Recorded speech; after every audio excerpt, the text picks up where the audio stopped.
Buenos días. Este video se corresponde con el módulo 1 del curso sobre derechos de la naturaleza y en el mismo vamos a hacer una introducción.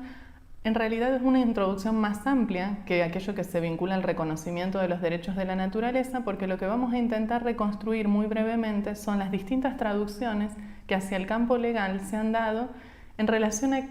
qué entiende el derecho que la naturaleza o los animales o distintos componentes de la naturaleza son. Si uno mira el campo legal a lo largo de la historia, han existido diferentes tipos de traducciones y los derechos de la naturaleza son una de esas traducciones que se viene a poner en articulación o en diálogo con las traducciones previas. Es por eso que nos pareció importante realizar esta introducción para poner ya en claro que dentro del campo legal existen diferentes perspectivas o diferentes maneras de regular aquello que tiene que ver con la naturaleza, el ambiente o los recursos naturales. Y con esto ya estamos haciendo como una pequeña introducción acerca de cuáles son esas perspectivas de análisis. También es importante señalar que esas diferentes traducciones, estas tres que acabo de nombrar, se encuentran yuxtapuestas en los sistemas legales, es decir, que incluso en aquellos sistemas en los que se ha reconocido a la naturaleza como un sujeto de derecho, también es verdad que existen regulaciones sobre recursos naturales y también se da un reconocimiento del derecho a un ambiente sano. Este módulo entonces tiene meramente un carácter introductorio, se encuentra a mi cargo y a cargo de un docente invitado que es Rodrigo Míguez de la Universidad de Alessandria en Italia, y con él vamos a diseñar el trabajo práctico que tenemos pensado para dar un cierre a los contenidos introductorios, lo cual nos parece importante porque así se van marcando los pilares fundamentales para luego continuar con el desarrollo del curso, que esto sí va a tener mucha relevancia en función de que a lo largo del desarrollo del módulo nos vamos a abocar a una de esas traducciones que son los derechos de la naturaleza. Con respecto a las diferentes traducciones que encontramos en el campo legal, en primer lugar yo ya hice alusión a una de ellas. La primera de ellas, podríamos decir, es la que considera que la naturaleza es una suerte de conjunto de cosas o de recursos a explotar. Cuando nosotros tratamos de colocar un momento a partir del cual se empieza a tener esta idea, lo que encontramos a lo largo de diferente tipo de literatura, no solamente literatura de tipo legal o jurídica, es que los recursos o cosas a explotar encuentran un lugar en el campo del derecho de esa manera a partir de la modernidad. Es decir, que dentro de la modernidad la naturaleza es colocada en un lugar específico al interior del plano legal que tiene que ver con una especie de cúmulo de recursos explotables. En un principio nos encontramos con que ese cúmulo de recursos explotables era explotable con un carácter casi ilimitado, pero luego, con el devenir del tiempo, se empezaron a generar ciertas coyunturas, fundamentalmente esto en las últimas décadas del siglo XX, que dieron lugar a la construcción social del problema ambiental como un problema. Y un poco antes de eso ya existía regulación que tenía que ver con la idea de los recursos naturales, de los distintos recursos naturales. Ahora bien, ¿a dónde encontramos nosotros estas marcas o estas traducciones? Podemos buscarlas a lo largo de diferentes documentos que integran el sistema jurídico de los diferentes países. Uno de esos lugares donde podemos ir a buscar son los códigos civiles. Los códigos civiles del siglo XIX, en términos generales, regulan, por ejemplo, a los animales como una cosa sobre la cual se tiene que responder, por lo tanto se establecen una serie de reglas que hacen a la determinación de un responsable por el hecho de esos animales que son considerados como cosas. Por otra parte también nos encontramos con toda una regulación que hace a la apropiación. ¿Esto qué quiere decir? Por ejemplo, si una persona se encuentra cazando, hay todas unas reglas que tratan de definir cómo esa persona se puede apropiar de ese animal que está siendo cazado. ¿Y qué pasaría si entra en conflicto con otra persona que se quiere apropiar del mismo animal? Esto son unas pequeñas ilustraciones que dan cuenta de la forma a través de la cual se tradujo en el campo legal la cuestión animal en este caso. Ahora bien, un poquito más cerca en el tiempo podríamos empezar a pensar en que empieza a aparecer un área novedosa al interior del campo legal. Podríamos colocar como un periodo temporal, esto depende de los distintos sistemas jurídicos, pero podríamos colocar al siglo XX como el momento en el cual se empieza a desarrollar un área nueva que tiene que ver con el derecho de los recursos naturales. Ese derecho de los recursos naturales se nutre de los desarrollos, por ejemplo, del derecho de la minería, del derecho forestal, del derecho que se ocupa de los recursos hídricos, del derecho vinculado con la flora, del derecho vinculado con la fauna, y si uno analiza cuál es la lógica que existe al interior de cada uno de esos campos regulatorios, se puede ver con bastante claridad que el acento se encuentra colocado más que nada en la productividad. Ahora, esa separación entre los diferentes recursos empieza a ser en cierta medida cuestionada en virtud de que todos los recursos naturales se encuentran interrelacionados. Y es allí a donde algunas personas muy tempranamente, como Guillermo Cano en el caso de Argentina, comienzan a intentar construir una teoría integral de los recursos naturales. Ahora bien, un poquito más cerca en el tiempo, cuando la cuestión ambiental y la crisis, lo que se conoce como crisis ecológica, empieza a ser central en el momento contemporáneo, fundamentalmente a partir de la década del 70, del 80, y especialmente en los 90 en el continente latinoamericano, donde se dieron varias reformas constitucionales, en el caso de Argentina, la reforma constitucional de 1994, a donde aparece claramente otra idea en relación al tema ambiental que tiene que ver con la consagración del derecho a un ambiente sano.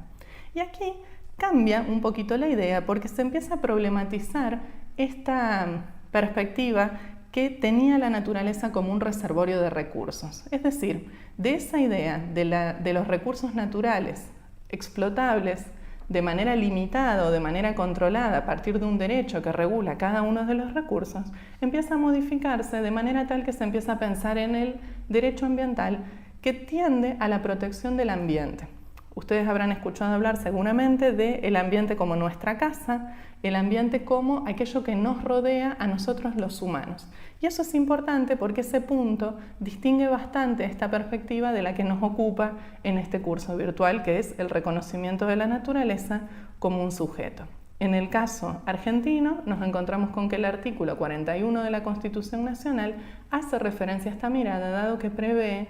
el reconocimiento del derecho a un ambiente sano. Aquí, si nosotros lo colocamos en diálogo, que es uno de los diálogos posibles que vamos a realizar más hacia el final del curso, en la parte del abordaje interdisciplinario del derecho en diálogo con otras disciplinas, nos encontramos con que la filosofía que está por debajo de esta idea del derecho a un ambiente sano es una filosofía bastante antropocéntrica, que puede ser en mayor o menor grado antropocéntrica, pero antropocéntrica al fin. ¿Qué sucede con relación a esto? Esta es otra posible traducción en el campo jurídico sobre la cuestión ambiental.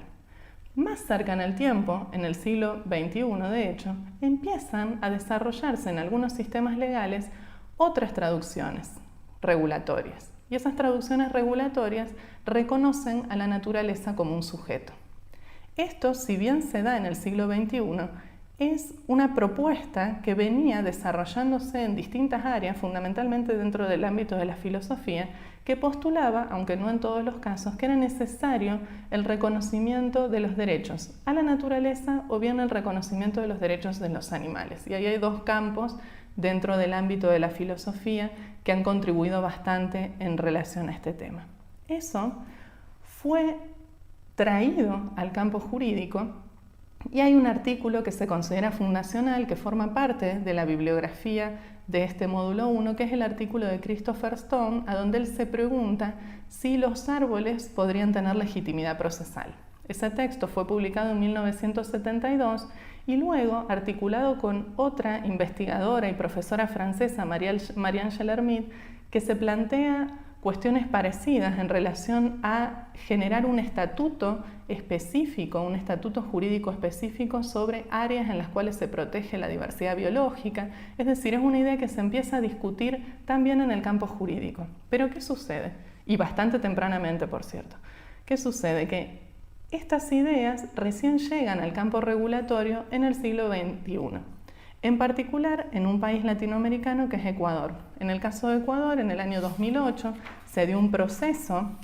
de reforma constitucional sobre el cual vamos a volver con mayor profundidad en el módulo 2 de este curso, en el que se reconoce específicamente en el capítulo 7 los derechos de la naturaleza o de la Pachamama. con lo cual allí se abre un camino que luego va a ser nutrido también por lo que sucede en el caso boliviano. En Bolivia, si bien el reconocimiento no se encuentra expreso dentro de la Constitución boliviana, sí es cierto que es transversal a la Constitución la idea de vivir bien, que vamos a ver también en el segundo módulo, que opera como paraguas o como propuesta alternativa que tiene diferente tipo de connotación, y una de esas connotaciones o aspectos es la ambiental. Y tanto en el caso de Ecuador como en el caso de Bolivia, el aspecto ambiental del buen vivir en Ecuador y del vivir bien en Bolivia tiene que ver con este reconocimiento de derechos más allá del humano. En el caso de Ecuador se hace referencia a la naturaleza o Pachamama en la Constitución. En el caso de Bolivia lo encontramos a nivel legal, dado que existen dos leyes, una del año 2010 que reconoce a la naturaleza como sujeto de derecho y específicamente no a la naturaleza, sino que se usa el término de madre tierra, y también por el otro lado una ley del año 2012 que pone en relación ese reconocimiento de derechos con el desarrollo integral para vivir bien. Todo esto va a ser desarrollado de manera más profunda en el segundo módulo, dado que nos vamos a abocar allí a la perspectiva latinoamericana, es decir, de qué modo se ha dado este reconocimiento de derechos en el caso de estos países. Y luego vamos a volver sobre esto en el tercer módulo, porque ese tercer módulo hace alusión a cómo estas propuestas, que por primera vez al interior del campo legal reconocen a la naturaleza como un sujeto, empiezan a circular más allá de las fronteras de los países latinoamericanos que menciono y empiezan a llegar, por ejemplo, al ámbito de Naciones Unidas, así como también a otros países, en los cuales empiezan a existir y a proliferar proyectos de ley e incluso leyes y estatutos que plantean que la naturaleza o algunos de sus elementos pueden ser considerados como un sujeto. Y entre ellos se encuentra Argentina, en donde nos encontramos con un proyecto de ley que trata de traer esa filosofía o esa perspectiva en realidad al ámbito jurídico. Reconociendo derechos a la naturaleza es un proyecto de ley que se encuentra actualmente en debate en la Cámara de Senadores. Por otra parte, es importante señalar que últimamente, en los últimos meses, se han desarrollado una serie de fenómenos, podríamos decir, y una serie de decisiones judiciales en India, una serie de reconocimientos en Nueva Zelanda, es decir, en diferentes países del sur se empieza a reconocer, por ejemplo, el carácter de sujeto de determinados ríos. Es decir, que se trata de un fenómeno que está avanzando muy rápidamente. La idea que nosotros tenemos para realizar una introducción sólida sobre las distintas perspectivas que existen en el campo legal sobre este tema tiene que ver con dejar los cimientos bien claros acerca de las diferentes posibilidades que podemos encontrar en un sistema jurídico. Podemos encontrarnos con toda una regulación de los recursos naturales, con otra regulación que tiene que ver con el reconocimiento del derecho a un ambiente sano en términos de derecho humano, y por otra parte con esta perspectiva que tiene que ver con el reconocimiento de derechos más allá del límite humano, es decir, una nueva ampliación de derechos que viene a unarse a toda una trayectoria y un recorrido de ampliación de derechos que ha tenido el sistema legal. Para realizar, o más que para realizar, para poder asentar estas ideas, nuestra propuesta es realizar un trabajo práctico que va a ser subido al aula virtual oportunamente para que podamos compartir algunas ideas y podamos así dejar bien asentado cuál es la perspectiva que tenemos en nuestros propios sistemas legales, tanto nacionales como regionales, como también locales, para luego sí seguir con lo que queda de esta primera parte del curso que tiene que ver con lo que sucedió específicamente en América Latina y sigue sucediendo, y con lo que mencioné anteriormente, cómo estas ideas empiezan a circular desde el sur a los espacios internacionales y a las discusiones internacionales.